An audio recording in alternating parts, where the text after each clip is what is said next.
Welcome back guys. Today we are here with another video और आज का हमारा टॉपिक होगा स्टाइलिस्टिक्स। फ्रेंड्स, इस वीडियो में हम स्टाइलिस्टिक्स की डेफिनेशन, उसकी डिफरेंट ब्रांचेस और उसकी इंपॉर्टेंस को डिस्कस करेंगे कि ये चीज़ हमारे लिए क्यों इंपॉर्टेंट है।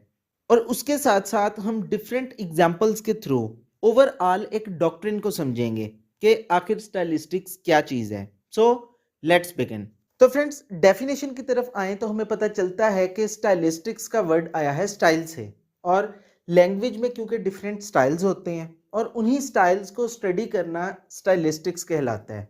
बट फ्रेंड्स, ये काम करने के लिए हमें चीज़ों को बहुत ज़्यादा क्रिटिकली देखना पड़ता है, थोड़ा डीप वे में जाके देखना पड़ता है। और इवन अगर आपने एक छोटी सी पोइम का भी एनालिसिस करना है तो उसमें आपको देखना पड़ेगा कि राइटर वर्ड्स कैसे यूज़ कर रहा है, उसने सेंटेंस को कैसे स्ट्रक्चर दिया है, ग्रामर कैसी यूज़ की है और कौन सी लिटरेरी डिवाइसेस यूज़ हो रही हैं। सो ये सब चीज़ों को क्रिटिकली एग्जामिन करके, एनालाइज करके आप किसी भी चीज़ का स्टाइलिस्टिक एनालिसिस करते हैं। तो उसकी वजह से ही हमें ये चीज़ क्लियर होती है कि राइटर किस स्टाइल में बात कर रहा है और वो कैसे अपना मीनिंग कन्वे करना चाह रहा है। सो फ्रेंड्स, इसी चीज़ को क्लियरली समझने के लिए हम एक एग्जाम्पल को देखेंगे और उससे हमें समझ में आएगा कि नॉर्मली चीज़ को देखना क्या होता है और स्टाइलिस्टिकली चीज़ को देखना कैसा होता है। सो इसके लिए हम बहुत ही फेमस पोइम का एक सेंटेंस उठाएंगे and that is like a diamond in the sky.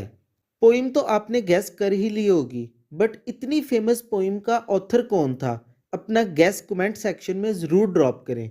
So coming back to our point, अगर हम इस लाइन को पिक करते हैं like a diamond in the sky और इसको हम एक नॉर्मल पर्सन के पर्सपेक्टिव से देखते हैं तो हमें ये चीज़ समझ आ जाती है, एक जनरल ओवरव्यू मिल जाता है कि किसी चीज़ को प्रेज किया जा रहा है और ये कहा जा रहा है कि वो चीज़ जैसे डायमंड स्काई में होता है ऐसे है। तो एक जनरल ओवरव्यू आपको मिल जाएगा। बट अगर आप इसको स्टाइलिस्टिकली देखें तो फिर उसमें हम थोड़ा डिटेल में चले जाते हैं कि इसमें वर्ड चॉइस कैसी है, काफ़ी सिंपल वर्ड चॉइस है, इसकी टोन कैसी है, काफ़ी स्मूथ और जेंटल टोन है, ग्रामर का जो स्ट्रक्चर है वो कॉम्प्लिकेटेड नहीं है और सेंटेंस का जो स्ट्रक्चर है वो बहुत बड़ा नहीं है, प्रिसाइज और शॉर्ट्स है। और किसी की तारीफ की जा रही है और जिसकी तारीफ की जा रही है उसे डायमंड जैसा बोला जा रहा है, like a diamond in the sky. तो हमें पता चलता है कि अच्छा, ऑथर ने इधर लिटरेरी डिवाइस का यूज़ किया जिसे हम सिमिली बोलते हैं। उसमें भी हम ऐसे ही दो चीज़ों में सिमिलरिटी क्रिएट करके एक स्पेशल इफेक्ट लेते हैं। तो फर्दर हम इसमें से फिर थीम्स भी डिडक्ट करते हैं अपनी इंटरप्रिटेशन के लिए कि डायमंड ही क्यों बोला, ऐसी क्या इमोशंस थे जो ऑथर कन्वे करना चाह रहा था। क्योंकि डायमंड एक वैल्यूएबल चीज़ है तो ऑथर जो है जिसकी तारीफ़ कर रहा है वो उसकी नज़र में काफ़ी वैल्यूएबल है। तो इसी तरह फिर हम फर्दर उसकी narrative techniques, rhyme schemes, rhythms, इन सब चीज़ों को हम मॉनिटर करते हैं, उसका एक एनालिसिस करते हैं और यही चीज़ें हमें ऑथर्स और उनके स्टाइल्स के साथ एक फेमिलियरिटी देती हैं। हमें पता चलता है अच्छा, ये स्टाइल इसका था, ये इसका था। तो this is all about stylistics. तो फ्रेंड्स, बेसिक कॉन्सेप्ट आपको समझ आ गया होगा। अब हम फ़ौरन से मूव करते हैं इंपॉर्टेंस ऑफ स्टाइलिस्टिक्स की तरफ। तो इसकी प्राइमरी इंपॉर्टेंस ये है कि स्टाइलिस्टिक्स हमें किसी भी चीज़ को समझने में हेल्प आउट करती है। मतलब हम इसके यूज़ से चीज़ों को अच्छे से इंटरप्रेट कर पाते हैं, उसका अच्छे से मीनिंग समझ पाते हैं।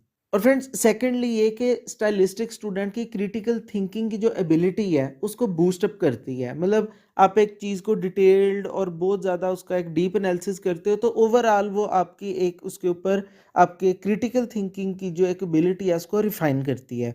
और थर्ड ये कि ऑथर की इंटेंट का पता चलता है कि ऑथर ने लैंग्वेज का यूज़ कैसे किया, उसने क्या कुछ यूज़ किया अपने इमोशंस को, अपने थीम्स को और अपने फीलिंग्स को कन्वे करने के लिए। तो एक ऑथर की इंटेंशन का भी आइडिया होता है। तो फ्रेंड्स, अब हम डिस्कस कर लेते हैं स्टाइलिस्टिक्स की कुछ मेजर ब्रांचेस को एंड फर्स्ट नंबर पे हमारे पास है computational linguistics. So friends, as its name suggest it is related to computer basically.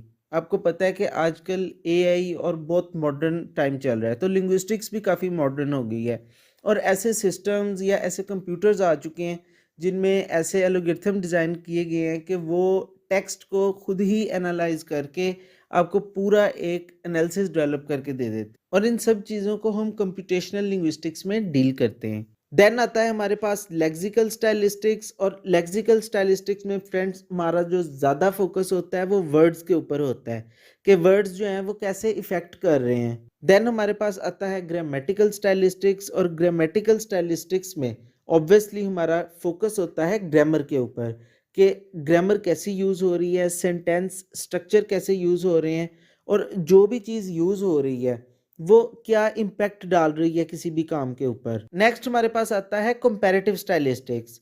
इसमें हम और कुछ नहीं, एक कंपैरेटिव एनालिसिस करते हैं, मतलब डिफरेंट स्टाइल्स को कंपेयर करते हैं, डिफरेंट ऑथर्स को कंपेयर करते हैं कि उसका स्टाइल क्या था और उसका स्टाइल क्या था, दोनों में सिमिलैरिटीज और डिफरेंसेस।